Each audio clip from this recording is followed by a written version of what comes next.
ओम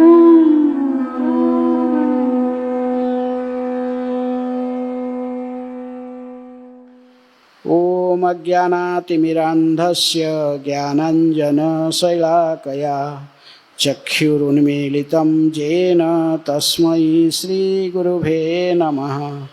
श्रीचैतन्यमनोभीष्टं स्थापितं येन भूतले स्वयं रूप कदा मह्यं ददाति स्वपदान्तिकं। वन्देऽहं श्रीगुरुः श्रीयुतपदकमलं श्रीगुरून् वैष्णवांश्च श्रीरूपं साग्रजातं सहगण रघुनाथान्वितं तं सजीवं साद्वैतं सावधूतं परिजनसहितं कृष्णचैतन्यदेवं श्रीराधा कृष्णपदान् सहगण ललिता श्रीविशाखान्वितांश्च। नमो ओं विष्णुपादाय कृष्णप्रेष्ठाय भूतले श्रीमते भक्तिवेदान्त स्वामिनिति नामिने। नमस्ते सारस्वते देवे गौरवाणी प्रचारिणे निर्विशेष शून्यवादी पाश्चात्य देशतारिणे। नमो महावदान्याय कृष्ण प्रेम प्रदायते कृष्णाय कृष्ण चैतन्य नामिने गौरतिसे नमः। हे कृष्ण करुणा सिंधु दीनबंधु जगत्पते गोपेश गोपिका कांत राधा कांत नमस्तुते। तप्त कांचन गौरांगी राधे वृंदावनेश्वरी वृषभानुसुते देवी प्रणमामि हरिप्रिये। वाञ्छाकल्पतरुभ्यश्च कृपा सिन्धुभ्येव च पतितानां पावनेभ्यो वैष्णवेभ्यो नमो नमः। श्री कृष्ण चैतन्य प्रभु नित्यानंद श्री अद्वैत गदाधर शिवासादि गौर भक्त वृंद। हरे कृष्णा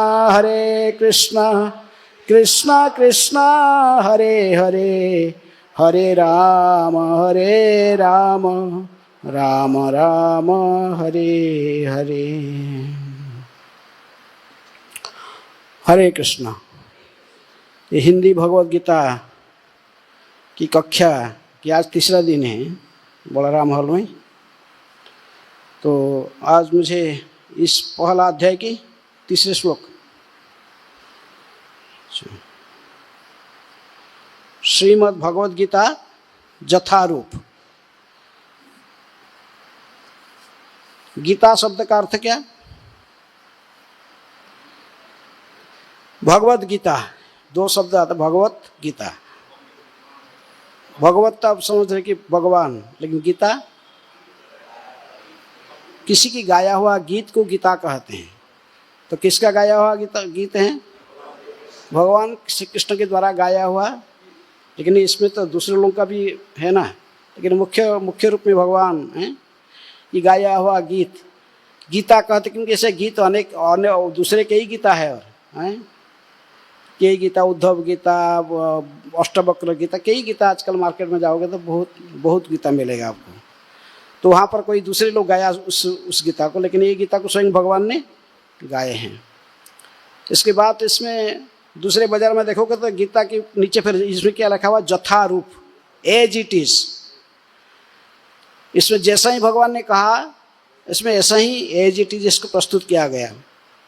इसमें कुछ मनगढ़ंत अपने मतामत स्वतंत्र रूप में कुछ इसमें नहीं दिया गया। इसमें जो भगवद गीता जथा रूप, ये गीता को लेकर भगवान ने श्रील प्रभुपाद ने किसको समर्पण किया? ये गीता लेकर किसको भगवान ने प्रभुपाद ने किसको समर्पण किया? सबको पता है। जैसे अपने कृष्ण बुक को प्रभुपाद ने किसको दिया, किसको समर्पण किया?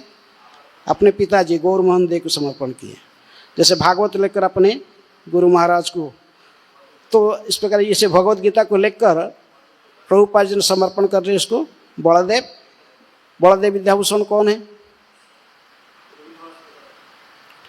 बलदेव विद्याभूषण हमारे संप्रदाय के महान आचार्य हैं, जो कि वेदांत सूत्र के ऊपर अपने गोविंद भाष्य लेकर गौड़ीय वैष्णव परंपरा को एक प्रामाणिक परंपरा के रूप में पुनर्स्थापित किया। क्योंकि जो साधारण लोग श्री संप्रदाय के वैष्णव लोग ने चैलेंज करते थे, तुम्हारा वैष्णव यदि संप्रदाय, प्रत्येक संप्रदाय में तो एक वेदांत भाष्य होता है, तो आप लोग कहते हैं कि माध्य संप्रदाय की है, लेकिन आप तो माधवाचार्य की जो रीति फॉलो नहीं करते हो। आप राधा रानी कहाँ से लाए? माधवाचार्य अकेले कृष्ण की पूजा करते थे उडुपी में प्रत्येक, लेकिन आप राधा रानी को क्यों कहाँ से लाए? ऐसा जो भी है।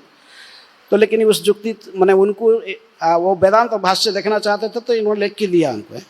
बलदेव विद्याभूषण ने गोविंद देव की कृपा से ये भाष्य लिखे, इसलिए उसका नाम भी रखे, गोविंद भाष्य रखे थे बलदेव विद्याभूषण उनके वेदांत भाष्य का।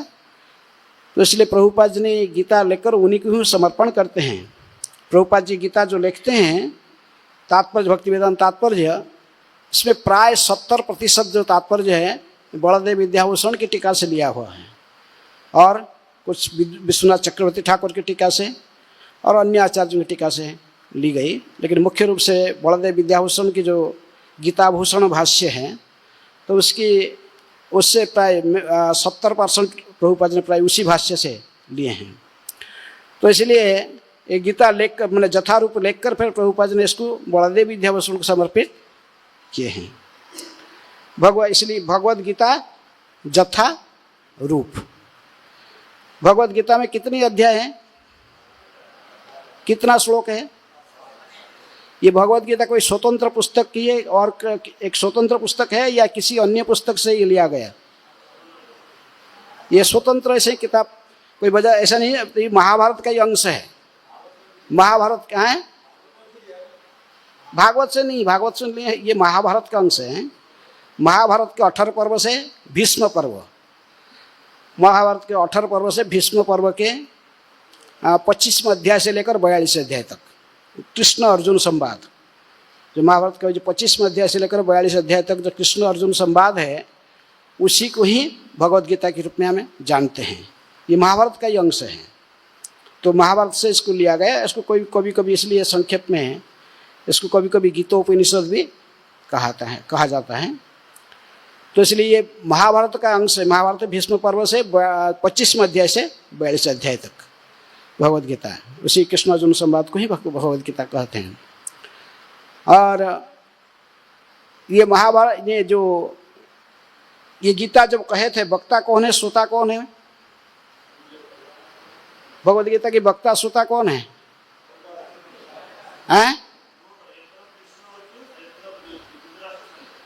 मूल रूप में कौन किसको गीता कहा? भगवान श्री कृष्ण ने कहे अर्जुन को। इसको दोबारा दोहरा कर बोल रहा था कौन? संजय ने। किसको बोल रहा था? धृतराष्ट्र को कह रहा था। इसके पहले भगवान कहे कि यहीं से गीता का इतिहास समाप्त नहीं है। भगवान ने कहे कि ये गीता भी पहले कि कौन बताया था? सूर्यदेव। इमं विवस्वते जोगन प्रक्तवान अहम अव्ययम विवस्वाने मानव प्राहो मनु इख्या को अब्रवीत। चौथा अध्याय के प्रारंभ से भगवान फिर कहेंगे गीता की इतिहास। तो इसलिए गीता कोई आजकल के शास्त्र नहीं थे जैसे कुछ लोग सोचते हैं। वह महाभारत की रचना से ये गीता का रचना नहीं हुई। गीता अनादिकाल से है। गीता शास्त्र की ये भगवान के मुखारविंद से निश्चित वाणी है। ये हमारे सनातन संस्कृति की सार ग्रंथ है। जैसे कोई क्रिश्चियन को आप पूछोगे तुम्हारे ग्रंथ का एक ही ग्रंथ किताब के नाम बताओ, वो क्या कहेगा? बाइबल। कोई किसी मुसलमान को पूछोगे वो बोलेगा कुरान। कोई बुद्धिस्ट को पूछोगे वो कहेगा त्रिपिटक। व अन्य सब धर्मशास्त्र है। हमारे सनातन धर्म से मैंने बहुत किताबें हैं, चारों वेद, उपनिषद, पुराण, उपपुराण, कितने सारे। तो लेकिन फिर भी यदि आपको यदि कोई बोलेगा नहीं एक ही शास्त्र का नाम बताओ, एक शास्त्र देवकी पुत्र गीता, प्रभुपाद ने लिखा है, लिखिए इंट्रोडक्शन में ही लास्ट में लिखते हैं, एक शास्त्र देवकी पुत्र गीता। ये देवकी पुत्र भगवान श्री कृष्ण का ही गाया हुआ गीत है और सभी शास्त्रों के सारांश रूप में इसी को माना जाता है। आज भी यदि कोर्ट कचहरी में तो आप जाओगे तो कोई केस चल रहा तो जज आपसे सत्य जानने के लिए क्या बोलेगा? आप जो सनातन धर्म अवलंबी तो आप कहे गीता के ऊपर हाथ रख के बोलो। हैं? आज भी इसको सर्वशास्त्र सभी शास्त्रों के सारांश रूप में माना जाता है। इसीलिए कहते गीता गंगा च गायत्री गोविंदेति हृदय स्थिते चतुर्गकार संयुक्ते पुनर्जन्म न विद्यते। बराह पुराण में गीता महात्म्य में कहा गया। प्रभुपाद जी इसको कोट करते हैं, सब इंट्रोडक्शन जब पढ़े होंगे। प्रकृति में गीता पढ़ने के पहले गीता का इंट्रोडक्शन बहुत इंपॉर्टेंट है। प्रभुपाद जी ने बहुत सुंदर इंट्रोडक्शन दिए हैं। इसको तो आप हम पढ़े नहीं, पता नहीं पढ़े वहाँ हुआ था। अच्छा हाँ, मैं क्या बोल रहा था? तो गीता ही गंगा है, गीता ही गायत्री है। गीता गंगा च गायत्री गोविंदेति हृदय स्थिति, भगवान श्री कृष्ण की हृदय में निवास करती है। गीता गंगा, गीता स्नान से ही गंगा स्नान की फल मिलती है। एक अध्याय गीता यदि कोई पढ़ता है इसको गंगा स्नान के फल मिलता है। गायत्री, गीता पाठ से ही गायत्री जप का भी फल प्राप्त होते हैं। गीता गंगा च गायत्री गोविंदे, भगवान गोविंद इसको अपने हृदय में धारण करते हैं। तो इस प्रकार गीता के महात्मा में भी कहूँगा तो फिर क्लास उसी में चला जाएगा, तो वो नहीं बोल रहा हूँ। अभी आप पहले श्रवण कर चुके हैं, प्रभु जी बोल रहे हैं, तो इसलिए। लेकिन प्रभुपाद जी ने इंट्रोडक्शन में लिखे, यदि कहा जाए कि एक देवता सिर्फ हम स्वीकार करेंगे तो वो कौन है? एक देवता कौन है? हाँ, कृष्ण। यदि एक मंत्र है तो कौन सा मंत्र है? हरे कृष्ण कृष्ण कृष्ण हरे हरे, हरे राम राम राम हरे हरे। पूर्ण प्रश्न पूर्ण उत्तर, कई आप लोग पढ़े होंगे किताब। प्रभुपाद जी उसमें लिखते हैं कि यदि भगवान की सिर्फ एक ही नाम है तो वो नाम क्या है? कृष्ण।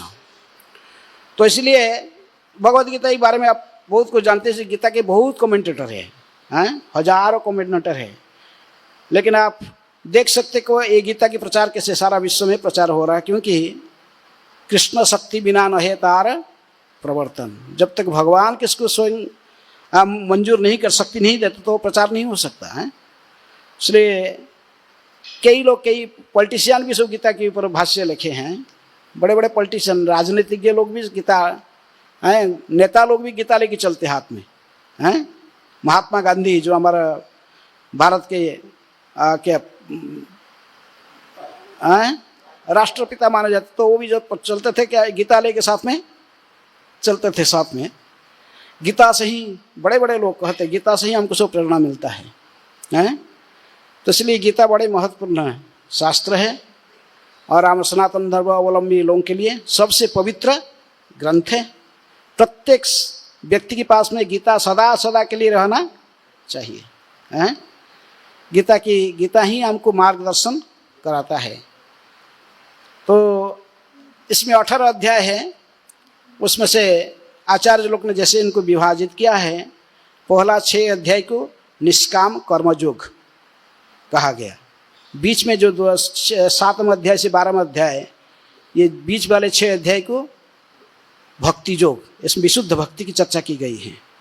अंतिम में 13वें अध्याय से लेकर 18वें अध्याय 6 अध्याय में दिव्य ज्ञान की चर्चा की गई। ऐसे प्रभुपाद जी ने भी लिखे इंट्रोडक्शन में। तो इसलिए ये गीता पहला 6 अध्याय बीच में जो सबसे जो सार गीता के ज्ञान को 7 से 12 में भक्ति की रखा गया। प्रारंभ से कर्म, निष्काम कर्म और अंत में ज्ञान। लेकिन सर्वत्र भक्ति गीता में भक्ति का ही प्राधान्यता दी गई है। भगवद गीता में 4 श्लोक जिनमें संपूर्ण गीता बताया गया। कितने लोगों को पता है? पूरा गीता को, जो गीता के सारांश है, भगवान ने जो विवस्वान को कहे थे, आचार्य लोग ने कहे थे कि विवस्वान को जो भगवान ने 4 श्लोक बताए थे, वो 4 श्लोक क्या है? जैसे श्रीमद् भागवत की 4 श्लोक है, चतुश्लोकी भागवत कहते हैं। ब्रह्मा को भगवान ने भागवत को 4 श्लोक में कहे थे। और दूसरे स्कंद के 9वें अध्याय की 33, 34, 35, 36 श्लोक है। इसी प्रकार भगवद गीता की जो सारांश को भगवान ने जो विवस्वान को कहे थे, सूर्यदेव विवस्वान को, वो 4 श्लोक कहाँ पर है? 10वें अध्याय के 8, 9, 10, 11 हैं। तो ये सब इस प्रकार, लेकिन ये कौन 10वें अध्याय में रखा गया। लेकिन इसलिए भगवद गीता की पहला अध्याय प्रकृत संपूर्ण भगवद गीता की बैकग्राउंड है, मैंने पहले से भगवद दूसरे गीता के प्रारंभ होता है दूसरे अध्याय में, प्रकृत में दूसरे अध्याय से ही गीता समाप्त हो गया। भक्ति विनोद ठाकुर अपने कमेंट्री में कहते कि यदि अर्जुन का और कोई प्रश्न नहीं होता तो दूसरे अध्याय से ही गीता समाप्त होती। दूसरे अध्याय में भगवान ने सब कुछ दिए हैं, उसमें भी निष्काम कर्म योग, उसमें ज्ञान योग, भक्ति योग, सब कुछ बताए, उसमें सभी सार रूप में बताया है। इसलिए दूसरे अध्याय के नाम ही प्रभुपाद जी ने रखा गीता के सार। तो इसलिए वो सुबह मैं नहीं बता रहा, आप लोग इंट्रोडक्शन में पहले से कुछ सुने, तो आज के श्लोक तक कम से कम चर्चा करेंगे। तो इसलिए ये जो बातचीत चल रहा है, ये कहाँ पर, कौन सा स्थान पर बातचीत चल रहा है गीता? ये गीता में ये जो श्लोक हम पढ़ रहे हैं, अभी पहला गीता के सबसे पहला श्लोक कौन का है? धृतराष्ट्र उवाच। कितनी बार धृतराष्ट्र उवाच आता है गीता में? वो एक ही बार है, एक ही बार सिर्फ। जो पहला श्लोक ही गीता की, धृतराष्ट्र ने पूछा, क्या पूछा? धर्म क्षेत्रे कुरुक्षेत्रे समवेता जुदुत्सवा मामका पांडवश्चैव किम कुर्वत संजय। बस एक ही बार। इसी प्रकार पूरे गीता में संजय उवाच भी लगभग 41 बार ऐसा ही आता है। संजय उवाच 84 लगभग अर्जुन उवाच, और जो रेस्ट जो भार्स रह गया 574 कुछ ऐसे ही भाषा जो रह गया वो श्री कृष्ण उवाच। तो इसलिए गीता की पहला श्लोक ही, जो गीता की पहला अध्याय का नाम भी ऐसे ही कुरुक्षेत्र के युद्ध स्थल में सैन्य निरीक्षण, ऐसे प्रभुपाद ने नाम रखा इसकी। अर्जुन विषाद योग, यदि बाहर के गीता उसमें लिखा जाता है कि अर्जुन विषाद योग, यहाँ से हमारा गीता में लिखा गया कुरुक्षेत्र के युद्ध स्थल में सैन्य निरीक्षण। अर्थात एक गीता की जो पृष्ठभूमि, ये प्रारंभ कहाँ? कुरुक्षेत्र की युद्ध भूमि। कुरुक्षेत्र आप लोग कितने लोग गए? कुरुक्षेत्र सब लोग गए कुरुक्षेत्र? गीता कहाँ पर भगवान ने बताया स्थान देखें हैं? प्रैक्टिकल। अभी आपको सब पूरा विजुअलाइज होना चाहिए, देखना चाहिए कहाँ पर है। और जगह का नाम क्या है? ज्योतिषार। आज भी अक्षय वट वहाँ पर है, वो बट वृक्ष है, साखी के रूप में है। उसके नीचे कृष्ण अर्जुन का रथ बना के रखे हैं मार्बल में, लेकिन वो साखी रूप में आज भी है। वहीं पर वो 5000 साल पहले वही वृक्ष वहीं पर था। वहीं पर भगवान ने अर्जुन रथ के ऊपर बैठे हुए थे, भगवान ने सारथी के रूप में, और अर्जुन ने रथी के रूप में रथ के ऊपर बैठा था। युद्ध स्थल के ठीक बीच स्थान था। दोनों साइड में, एक साइड में कौरव सेना, दूसरे साइड में पांडव सेना थे। क्योंकि अर्जुन ने कहा था कि सेनोर उभयर मध्य रथ स्थापय में अच्युत, हे अच्युत कृष्ण, मेरे रथ को दोनों सेनाओं के बीच में ही स्थापित कर दो। इसलिए भगवान ने अर्जुन कहने पर रथ को लेकर दोनों सेनाओं के बीच में स्थापना किया था। अर्जुन ने, भगवान ने वहीं स्थापना किए थे। तो अभी कौरव पक्ष में कितनी शब्द? 18 शब्द तो यहाँ पर भी बड़े महत्वपूर्ण है। 18 शब्द, क्योंकि 18 अक्षौणी सेना थे युद्ध में। इसमें से 11 अक्षौणी थे कौरव पक्ष में, पांडव पक्ष में थे 7 अक्षौणी। ये दोनों सेना दोनों पक्ष में युद्ध के लिए सभी तैयार थे। इसके बीच में अर्जुन ने कहा कि मेरे रथ को दोनों सेनाओं के बीच में रख दीजिए, मैं देखना चाहता हूँ ये दुर्बुद्धि दुर्योधन के हैं प्ररोचना से कौन हमारा विपक्ष में युद्ध करने के लिए खड़े हैं, और विशेष रूप में मुझे किन किन योद्धाओं के साथ युद्ध करना पड़ेगा। इन योद्धाओं की चेहरा देखना चाहता था। कौन? अर्जुन। इसलिए प्रभुपाद जी कहते कि इस आजकल जो पॉलिटिशियंस वो लिखे हैं, वो कहते कि नहीं, ऐसा कुरुक्षेत्र कुछ नहीं था, ऐसा कुछ नहीं है। ये हमारा शरीर का, ये शरीर का अंदर ही सब कुछ है। कुरुक्षेत्र है, पांडव है, ये सब इंद्रियां, सब इंद्रियां ही 5 पांच सब अलग प्रकार की स्पेकुलेशन करके सब लिखते हैं। इसलिए प्रभुपाद जी कहते कि आज भी कुरुक्षेत्र मौजूद है, आज भी जाके देख सकते। कुरुक्षेत्र इधर था, युद्ध यहाँ पर हुआ था, लेकिन कुछ ऐसे ही लोग कहते कि नहीं युद्ध ऐसा कुछ नहीं था, ये सब ऐसा ही मनगढ़ंत है। लेकिन हम जानते कि सब कुछ मनगढ़ंत नहीं है, सत्य घटना है। तो इसलिए आज भी ज्योतिषार स्थान है, आज भी उस स्थान पर मैं इमेजिन कर सकता, आज रथ मैंने दोनों बीच में ही दोनों साइड में सेना खड़े हुए हैं। ये नहीं कि आजकल के हमारे जो वैज्ञानिक लोग ने बहुत ज़्यादा एडवांस है और ज़्यादा सब और एडवांस वेपन सब इनके पास है, लेकिन सबसे ज़्यादा एडवांस वेपन उनके पास था। किनके पास? महाभारत युद्ध में जो भाग लेने वाले हैं वो तो केवल अस्त्र नहीं जानते, अच्छा नहीं, तो उसको कैसे वापस भी करना जानते थे। कोई छोड़ दिया कोई गलत अस्त्र, अस्वस्थमा छोड़ दिया ब्रह्मास्त्र, ये ब्रह्मास्त्र का कितना शक्ति होता है? संपूर्ण ब्रह्मा जी की सृष्टि को समाप्त करने का है। ब्रह्मा जी का संपूर्ण सृष्टि को एक ब्रह्मास्त्र ही समाप्त कर देगा। तो इसलिए ब्रह्मास्त्र छोड़ना जानता था अस्वस्थमा, लेकिन वो वापस नहीं लेना जानता था। भगवान कहने पर अर्जुन उसको वापस लाया। लेकिन ऐसे शक्ति आज है वैज्ञानिकों के पास। ये वैज्ञानिक तो अभी थोड़ा केवल छोड़ना जानते हैं, इसको कैसे प्रतिकार करना नहीं जानते। लेकिन हमारे विद्वान जो द्रोणाचार्य जैसे अस्त्र, परशुराम जैसे युद्ध शिक्षा देते थे, केवल अस्त्र को छोड़ना नहीं सिखाते थे, अस्त्र को कैसे पर वापस ले लेना वो भी विद्या जानते थे। तो इसलिए महाभारत युद्ध में जो योद्धा थे वो कोई साधारण योद्धा नहीं थे। आजकल के वैज्ञानिक लोग उनके सामने कुछ भी नहीं है। वो केवल मंत्र के द्वारा उच्चारण के अस्त्र या जो छोड़ते थे, उसे एक एक अस्त्र के सब संपूर्ण विश्व संपूर्ण सृष्टि को नष्ट करने की शक्ति था। तो इसी प्रकार, लेकिन युद्ध जो भी युद्ध प्रारंभ होना था, दोनों से पक्ष की सेना खड़े थे। कौन सा दिन था वो? गीता जयंती। कौन सा दिन है? मुख्यतः एकादशी, मार्गशीर्ष कृष्ण पक्ष के शुक्ल पक्ष एकादशी, मार्गशीर्ष शुक्ल एकादशी। एकादशी के दिन शुरुआत हुआ क्या? युद्ध। एकादशी आपको एकादशी के दिन कैसा युद्ध शुरू हुआ यार? क्या है मुख्यतः का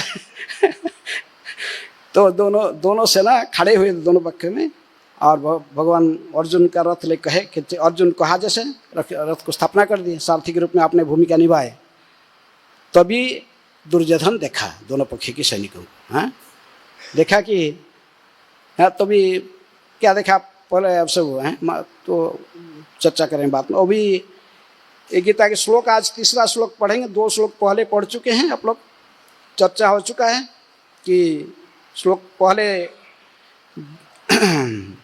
लेकिन कोई आचार्य कहते कि धृतराष्ट्र ने ये जो प्रश्न पूछा है, धर्म क्षेत्र कुरुक्षेत्र समवेता युद्धोत्सव मामका पांडवाश्चैव किम कुर्वत संजय, ये प्रश्न धृतराष्ट्र ने युद्ध के 10वें दिन 10 दिन में पूछा था। कोई किसी आचार्यों की टीका है कि कहते क्योंकि जो भीष्मदेव को वरदान था कि वो भीष्मदेव अपराजय हैं, अपराजित है, उनको कोई पराजय नहीं किया। अपने गुरु भी परशुराम जो 21 बार निक्षेत्र किए थे पृथ्वी को, शक्ति अवतार भगवान के, वो भी भीष्मदेव को परास्त नहीं कर सके थे युद्ध में, चैलेंज जो हुआ।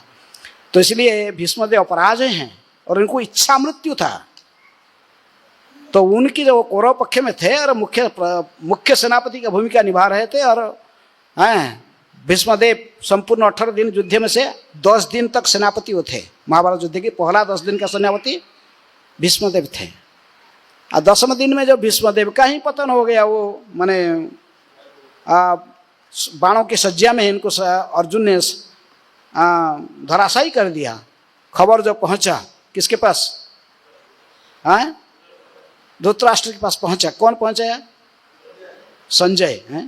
संजय उसके मंत्री था और व्यासदेव जी का भी शिष्य भी था। तो इसलिए प्रकृति में ये कहा जाता है कि धृतराष्ट्र को ही मैंने दिव्य चक्षु देना चाहते थे व्यासदेव कि तुम देख लो, अंतिम समय युद्ध को देखना इच्छा आता तुम दे।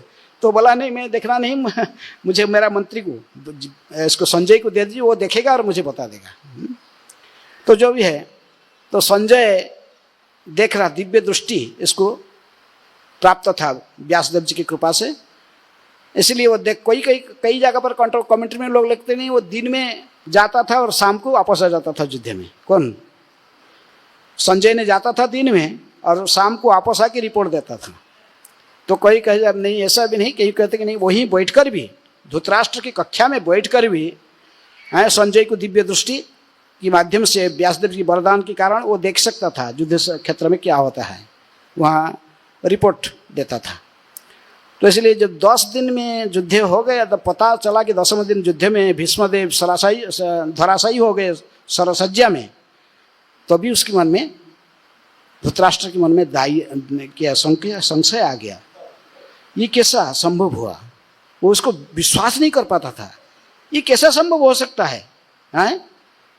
भीष्मदेव सरसज्जा में धराशायी हो गए, जो इच्छा मृत्यु रखने वाले, वरदान जिनके पास है, जिनको परशुराम भी अपने परास्त नहीं कर पाए थे, ऐसे जो हैं गंगा पुत्र भीष्म को कौन धराशायी कर सकता है।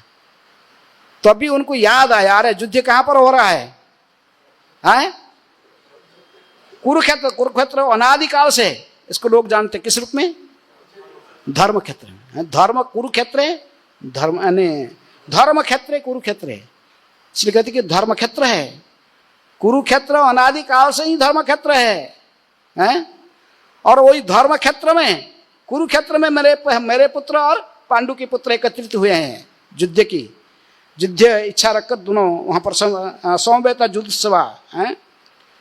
तो मेरा पुत्र और पांडु के पुत्र एकत्रित हुए, उस का व्याख्या सुन चुके हैं। धृतराष्ट्र कैसे ही केवल भौतिक दृष्टि से अंधा नहीं था, आध्यात्मिक दृष्टि से भी अंधा था।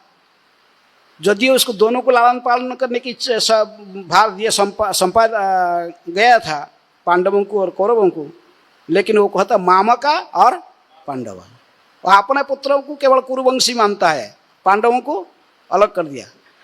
तो जो भी है उसको पहला श्लोक का व्याख्या में आप लोग सुने होंगे। तो मामा का पांडव से तभी वो प्रश्न उठता है उसके मन में, मेरे पुत्र और पांडु के पुत्र एकत्रित होकर युद्ध क्षेत्र में क्या कर रहे हैं, बड़े उत्सुकता के साथ। उसको भयभीत होने, वो एक प्रकार की भय, उसकी भय के संचार हो गया, क्योंकि भीष्मदेव के पतन के साथ हैं भाई क्या होने वाला। तो उसको पता लगता है कि अरे युद्ध कहाँ पर हो रहा है, धर्म क्षेत्र में हो रहा है। धर्म की खेती में यदि कोई बीज डालता तो उसमें कौन सा वृक्ष उठेगा? धर्म का ही वृक्ष। जो बीज जिसमें डालोगे, गेहूं का बीज डालो, गेहूं का वृक्ष उठेगा, उगेगा। बच्चा धान के डालोगे, धान की वृक्ष। से धर्म क्षेत्र में, वो धर्म क्षेत्र है, तो इसे कुछ निश्चित रूप में धर्म का जय होने वाला है। और वो जानता था कि मेरे सारे पुत्र किस पक्ष में है? अधर्म के पक्ष में है। अधर्म के पक्ष में सारे कौरव लोग उसके पुत्र हैं। ऐसा ही तो कोई कमेंटेटर कहते कि दुर्योधन जो है ये मूर्तिमंत कली है, मूर्तिमंत कली है, कली का ही प्रतीक माना जाता है। ये मूर्तिमंत कली, तो उसी के लिए सारे झगड़ा, सब कली सृष्टि हुआ और सब कुछ ध्वंस करके रखा वो पूरा कौरव है, कुरुवंश को। तो लेकिन तो इसलिए पहला प्रश्न धृतराष्ट्र वही एक ही श्लोक में एक ही बार केवल भगवद गीता के अंदर आपको मिलेगा, धृतराष्ट्र उवाच। तो उसकी वचन को सुनकर संजय ने दूसरे श्लोक से उत्तर देना प्रारंभ किया है। दृष्ट्वा तो पांडवानिकं व्यूढ़ दुर्योधनस्तदा आचार्यम उपसंगम्य राजा वचनम अब्रवीत। संजय ने कहा, हे राजन, पांडुपुत्रों द्वारा सेना की व्यूह रचना देखकर राजा दुर्योधन अपने गुरु के पास गया और उसने ये शब्द कहे।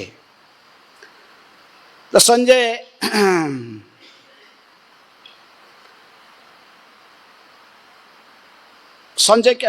कह रहे कि धृतराष्ट्र को इसके बाद क्या चल रहा है। तो कहते कि हे राजन, पहले संबोधन काले श्लोक आप सुने थे, राधारमण महाराज की झोली ने राधारमण महाराज बहुत सुंदर व्याख्या किए हैं इसका। तो इसलिए आए, उसमें विशेष रूप में उन्होंने किसका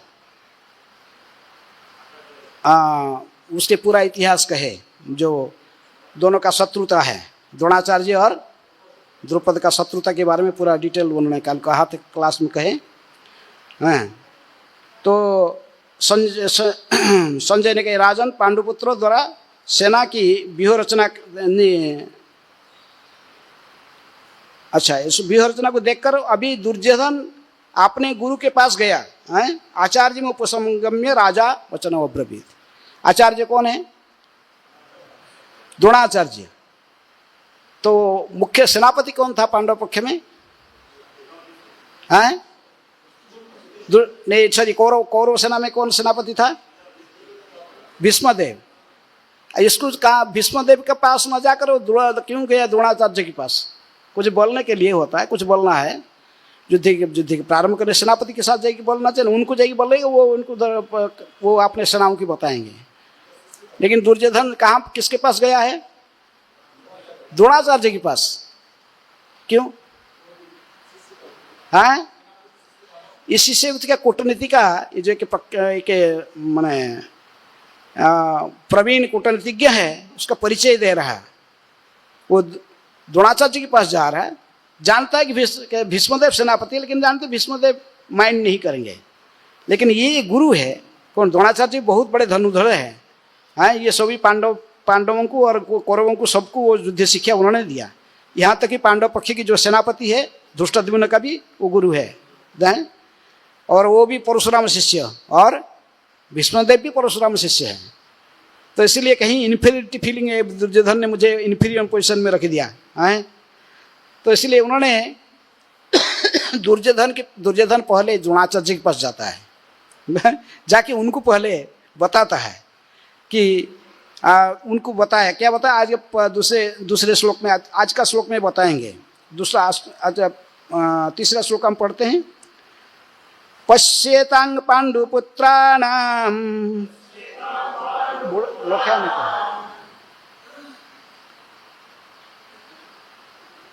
आचार्यं महतिं च मुं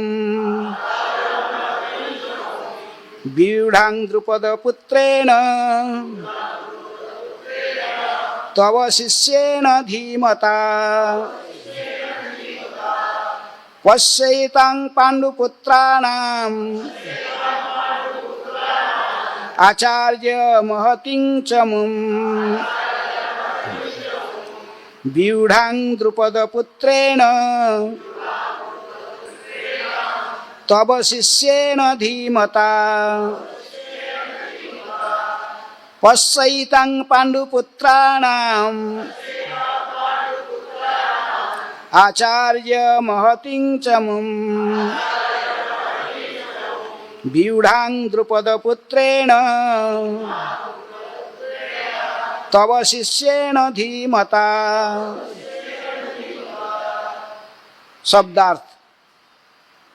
पश्य देखिए, एताम इस, पांडुपुत्राणाम पांडु के पुत्रों की, आचार्य हे आचार्य गुरु, महतिम विशाल, चमुम सेना को, व्यूढ़ाम व्यवस्थित, द्रुपद पुत्रेण द्रुपद के पुत्र द्वारा, तब तुम्हारे, शिष्येण शिष्य द्वारा, धीमता अत्यंत बुद्धिमान। अनुवाद तथा तात्पर्य कृष्ण कृपा स्मृति अभय चरणारविंद भक्ति वेदांत स्वामी श्रील प्रभुपाद जी के द्वारा। अनुवाद।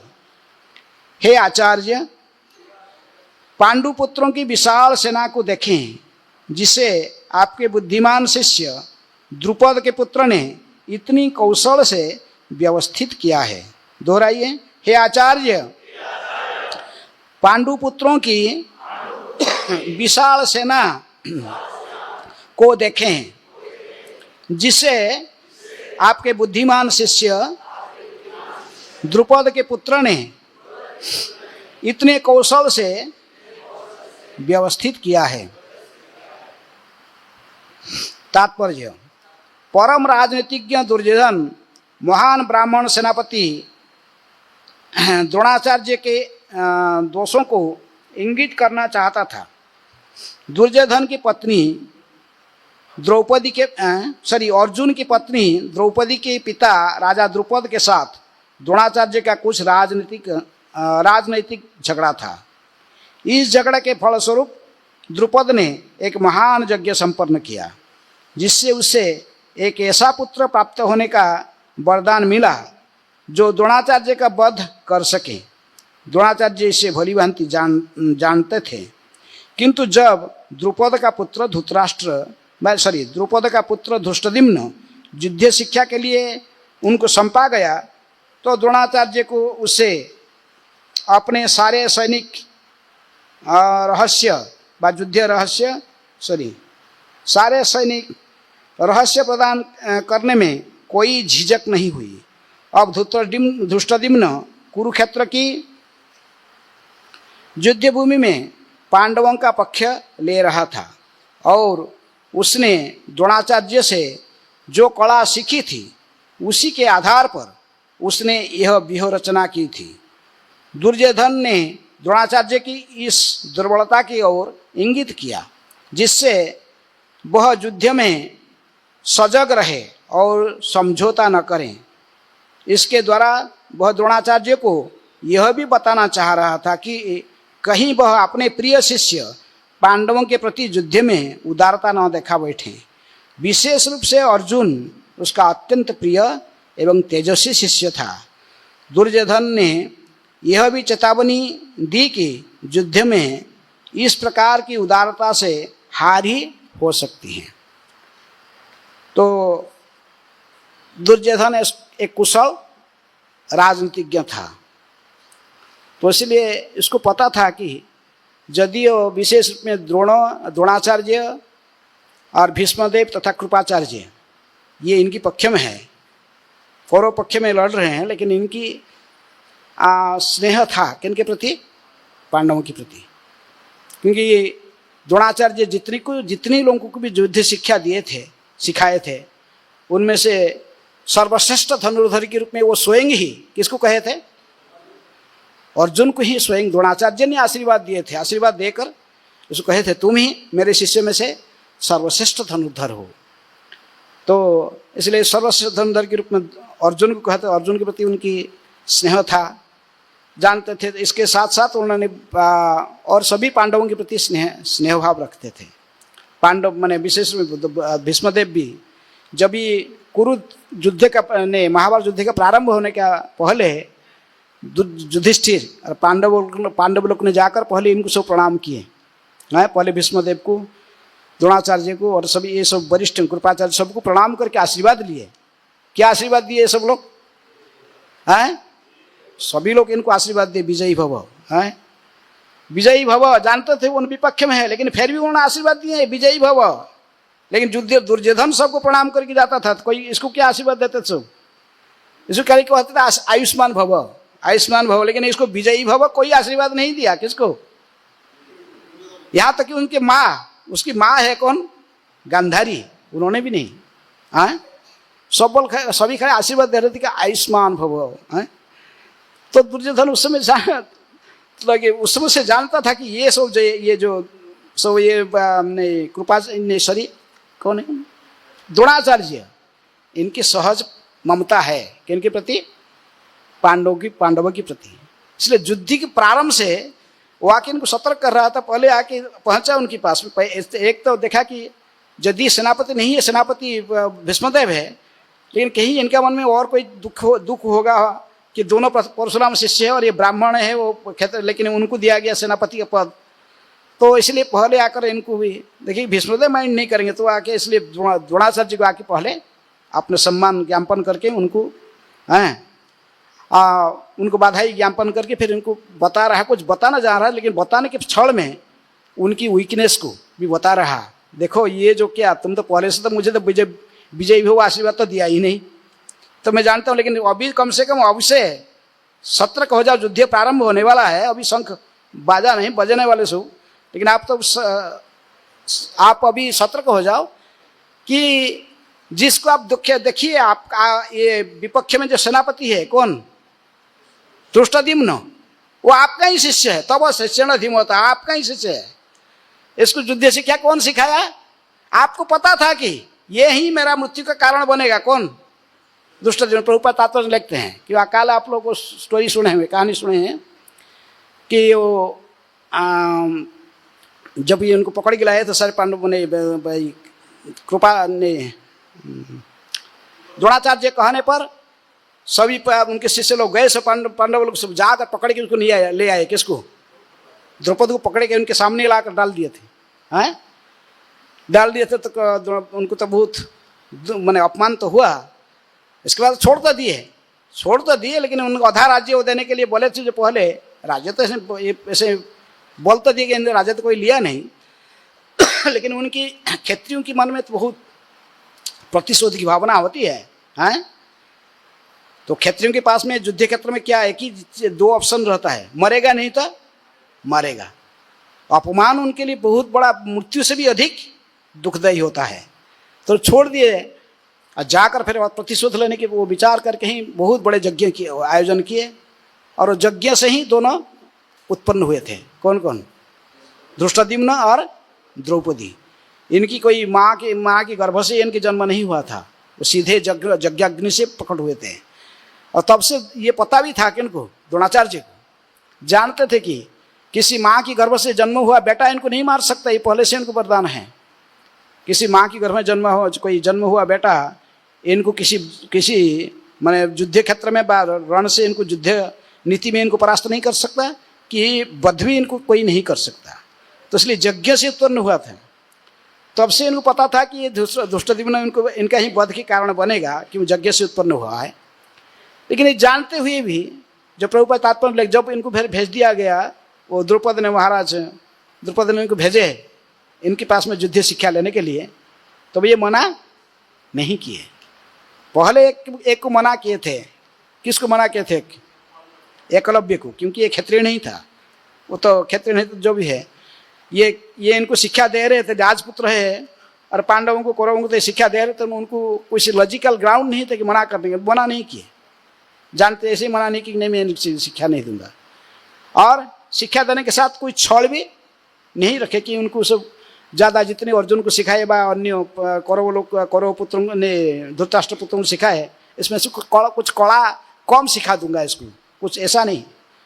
जितने ज्ञान सबको सिखा रहे, जो ज्ञान दिए हैं सारे ज्ञान धृष्टद्युम्न को उन्होंने सिखाए थे। इसलिए अभी जब ये दुर्योधन जब देखा कि कह रहे हैं किनको? द्रोणाचार्य को, कह कि देखिए, हैं पश्यतं पांडुपुत्राणाम आचार्य महति चमुम व्यूढ़ द्रुपद। देखिए आपका ही शिष्य है ये द्रुपद, महाराज द्रुपद के पुत्र ये धृष्टद्युम्न, ये ही सेनापति का पोस्ट संभाला है। किसके पक्ष में? पांडव के पक्ष में। ये जब व्यूह रचना किया, जो युद्ध के लिए जो पांडव लोग खड़े हुए हैं, ये जब व्यूह रचना उसने ही किया है। कैसा किया? ना आपसे ही सीखा था, जो आपने ही उसकी सिखाया था, वो व्यूह रचना करके वही सेना पांडव सेनाओं को पूरा तैयार करके रखा है। युद्ध किसके साथ करने जा रहे हैं? आपके ही साथ युद्ध करेंगे। आप ही सिखाया था और आपके ही साथ ही वो युद्ध कला को नियोजित करेगा, उसी को उपयोग करेगा आपके ही साथ। इसलिए एक साइड क्रिटिसाइज करके बोले, पहले तो मुझे आप लोग तो आशीर्वाद भी नहीं दिया विजयी हो, दोबारा अभी देखिए युद्ध क्षेत्र में जो युद्ध जिसको आप शिष्य रूप में पहले साल युद्ध सिखाए थे, वही पांडवों की मुख्य सेनापति, आपकी विरुद्ध पक्ष की मुख्य सेनापति है। और उसने आप जो कला आपने सिखाया था, उसी युद्ध कला को उपयोग करके ये व्यूह रचना करके रखा है। तब शिष्यण द्रुपद पुत्रण तव शिष्यण धीमतः धीमता अत्यंत बुद्धिमान। ये बुद्धि जो दिखाई पड़ रहा धृष्टद्युम्न का, ये सब आपका ही दिया हुआ बुद्धि, आपने ही सिखाया था इसको, हैं? इसलिए ये इनडायरेक्टली उनको थोड़ा क्रिटिसाइज भी कर रहा, किनको? द्रोणाचार्य को, कि देखिए आप ही ऐसे सिखाया था उसको, हैं? इसको सिखाया था, अभी आपका ही शत्रु बनकर आपकी विपक्ष में खड़े हैं। प्रभुपाद जी लास्ट तात्पर्य में ये भी लिखते हैं कि दूसरे साइड में वो इसलिए गया था कि द्रोणाचार्य के पास में, क्योंकि वो जानता था कि द्रोणाचार्य को यह भी बताना चाह रहा था कि कहीं वह अपने प्रिय शिष्य पांडवों के प्रति युद्ध में उदारता न देखा बैठे। विशेष रूप में अर्जुन उनका अत्यंत प्रिय शिष्य था, तेजस्वी शिष्य था। दुर्योधन ने यह भी चेतावनी दी कि युद्ध में इस प्रकार की उदारता से हार हो सकती है, और भी सतर्क करना चाहता था कि आपका वीकनेस और दूसरी जगह में है। कहाँ? पांडवों के प्रति, विशेष रूप में अर्जुन के प्रति। अर्जुन का आप विशेष आशीर्वाद देकर इसको सर्वश्रेष्ठ धनुर्धर बनाए, और आपका निश्चित रूप में उनके प्रति भी वीकनेस है, लेकिन ये युद्ध क्षेत्र में यदि आप ऐसा ही उदारता दिखाओगे और आप ऐसे ही उनके प्रति पक्षपात, ऐसे ही एक प्रकार के पक्षपात जैसे हो जाएगा, तो फिर विजयी होना बड़ा कठिन है। इसीलिए आप जो भूमिका निभा रहे हो युद्ध क्षेत्र में, तो उस भूमिका को ठीक रूप से निभाना चाहिए। शत्रु के साथ युद्ध करने के समय में कभी भी उदारता नहीं दिखाना चाहिए। इसलिए पहले आकर उनको द्रोणाचार्य जी के पास पहुंचकर उनको सतर्क कराया। कौन? दुर्योधन ने। तो ये मुख्य रूप में 2 पॉइंट कहते हैं। एक वो पांडवों के प्रति इनकी मैंने जो पांडवों के प्रति उनके जो उदार भावना, और दूसरा धृष्टद्युम्न को युद्ध शिक्षा जो दी है उसको इनडायरेक्टली वो क्रिटिसाइज करके बताना चाहता था, है? ऐसे ही व्यक्ति को, ऐसे ही नालायक व्यक्ति को आप सिखाया युद्ध। देखिए वो भी आपका सामने आपका ही साथ लड़ाई करने के लिए खड़ा है? सब दो मुख्य रूप में श्लोक में चर्चा की गई है। कोई किसके प्रश्न है?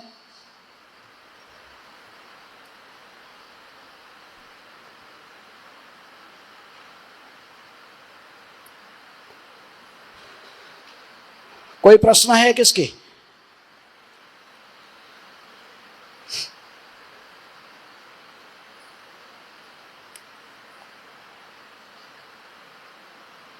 कोई प्रश्न नहीं?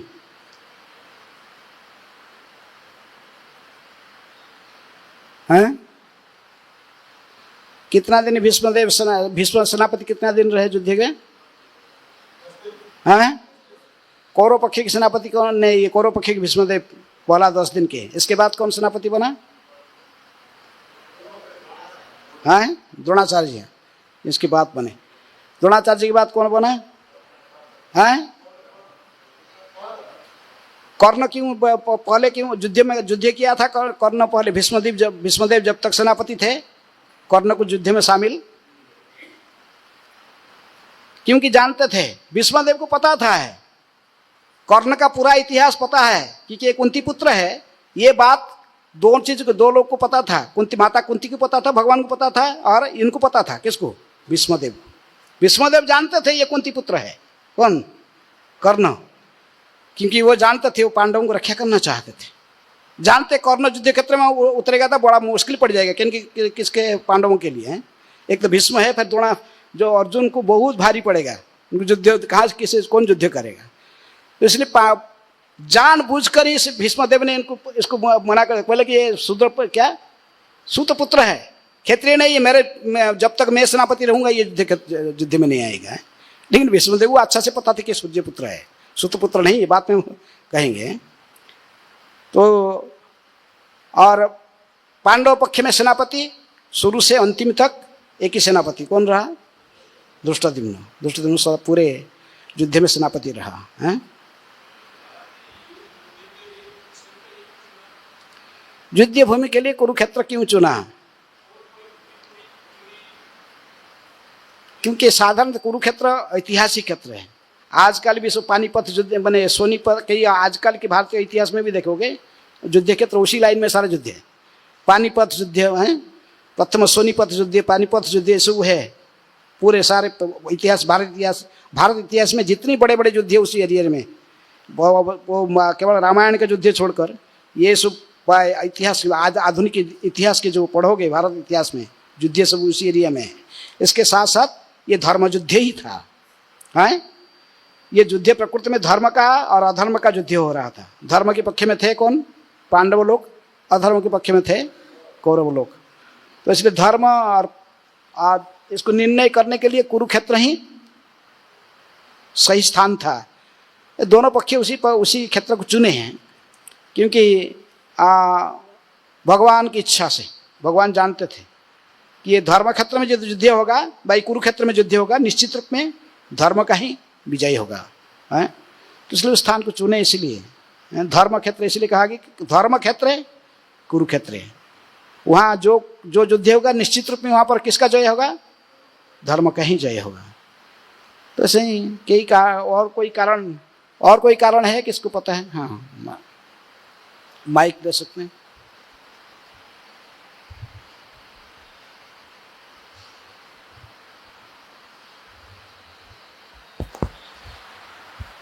और धृष्टद्युम्न कैसे मर गया? धृष्टद्युम्न कैसे मरा, उसके निधन कैसे हुई? हाँ, दुष्ट तो मरे हुए ठीक से भी याद नहीं आ रहा है। धृष्टद्युम्न किसको पता है? हाँ, अस्वस्थमा ने मारा, वो कोई बोल रहे हैं। अस्वस्थमा ने धृष्टद्युम्न को मारा बोले कोई बोल रहा है। हाँ, कौन? अच्छा, युद्ध समाप्ति के बाद अस्वस्थमा ने ही इसको मार डाला। और ऐसे ही मैंने न्यायोचित नहीं, युद्ध में नहीं, लेकिन ऐसा ही अस्वस्थमा ने जैसे ही द्रौपदी का 5 पुत्र को मारा था, तो ऐसे ही उसको भी ऐसे ही निहत्ते उसको मार डाला। तो निहस्त अस्त्र रहित तो कि अस्वस्थमा का पिता को मारा ना। अस्वस्थमा का पिताजी ही कौन? द्रोणाचार्य जी। द्रोणाचार्य को अस्वस्थमा ने मारा, इसलिए अस्वस्थमा ने धृतराष्ट्र को धृष्टद्युम्न को वध किया। तो उनका युक्ति था पांडवों की, ऐसे ही पांडव भी झूठ कहे कि मरवा डाले किसको? अस्वस्थमा आते, किंतु अस्वस्थमा को स्वयं वरदान दे रखे थे, द्रोणाचार्य ने वरदान दे के रखे थे। अमर है, मैंने वो मरेगा नहीं, अभी भी जीवित है, अभी भी अस्वस्थमा घूम रहा है। हैं, अभी भी कई लोग कहते हैं कि अब उसका जीवित है। और अगला जो युग चक्र आएगा, उसमें जो अगला युग चक्र की जो कलयुग में जो व्यासदेव अस्वस्थमा ही बनेगा, ऐसे ही पुराण में वर्णन भी आता है। तो इसलिए, लेकिन और लोगों ने कहे कि क्योंकि द्रोणाचार्य जी की वरदान, जब तक इनके हाथ में अस्त्र रहेगा इनको कोई परास्त नहीं कर सकता, युद्ध क्षेत्र से नहीं हटा सकता। तो परशुराम की वरदान है, परशुराम शिष्य है, तो वो उनको अस्त्र रहित करेंगे तभी तो वध करेंगे। तो इसलिए भगवान ने ही कहे कि बोलो कि इनके सामने कि अस्वस्थमा हत अस्वस्थमा हत इति, तुम बोलना पड़ेगा। आके बोले किनको? युधिष्ठिर महाराज को। भगवान कहे बोलो, तो आपको बोलना पड़ेगा, आपको ही पूछने आएगा। अभी भीम तो पहले एक हाथी को मार, हाथी का नाम था अस्वस्थमा, हाथी को एक प्रहार करी, गदा प्रहार करी, मार डाला। और जोर जोर से बोला वो तुरंत ही, मैं अस्वस्थमा को मार डाला हूँ, अस्वस्थमा मार डाला हूँ, ऐसे कहा। अस्वस्थमा मर गया है, अस्वस्थमा को मैं मार डाला हूँ, ऐसे कहा। देख द्रोणाचार्य के सामने, रथ के सामने। अरे क्या युद्ध करने के लिए? ब्राह्मण हो, क्षत्रियों के युद्ध क्षेत्र में उतर गए हो, हाँ, धर्म क्षेत्र में ब्राह्मण हो कि क्षत्रिय का धर्म अपनाए हो, तुम्हारे पुत्र का वध हो गया, अस्वस्थमा का वध हो गया। भीम तो तुरंत कहने लगा, लेकिन वो विश्वास नहीं किए, भाग भाग के आए पूछने के लिए। किसको? जानते एक व्यक्ति कभी झूठ नहीं कहेगा, युधिष्ठिर महाराज के सामने। लेकिन भगवान युधिष्ठिर महाराज को कहे कि तुम बोलना पड़ेगा झूठ की नहीं, यही सच है, बोलो। मैं जो बोल रहा हूं, धर्म तो साक्षात भगवत प्रणीत। धर्म सत्य धर्म को रक्षा करने के लिए होता है, जो सत्य धर्म रक्षा करने के लिए नहीं है तो कैसे सत्य है? तो भगवान ने कहे, लेकिन युधिष्ठिर महाराज कहे कि नहीं, मैं ऐसा कैसे कह सकता हूँ, कहीं नहीं पर हिचकिचाए हैं। लेकिन बात में भगवान की इच्छा तो कहना पड़ेगा ना। वो कहे अस्वस्थमा हत इति, लेकिन नरवा गुंजरे, ये थोड़ा आस्ते शब्द से बोले। वो सुनने के लिए उनका धैर्य नहीं था। किसका? हैं, द्रोणाचार्य को इतना ही सुनाई पड़ा कि अस्वस्थमा हत इति। लेकिन इसके बाद जब युधिष्ठिर महाराज 2 शब्द और कहे कि नरवा गुंजरे, हाथी या मनुष्य, वो सुनने के लिए इनके पास पेशेंस नहीं था।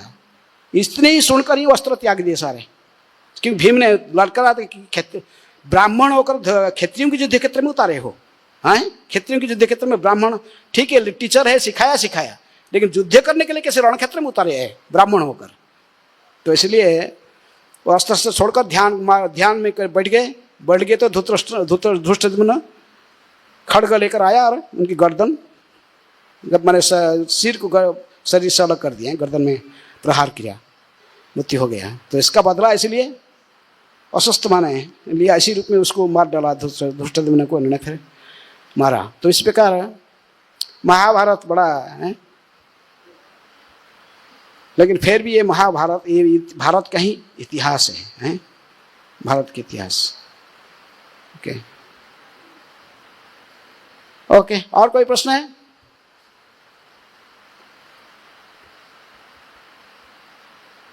समय हो जाएगा, समय होगा 6 बज गया। ओके, हरे कृष्णा कृष्ण कृष्ण हरे हरे, हरे राम राम राम हरे हरे। श्रील प्रभुपाद की जय। भगवत वाणी श्रीमद् भगवद गीता की जय।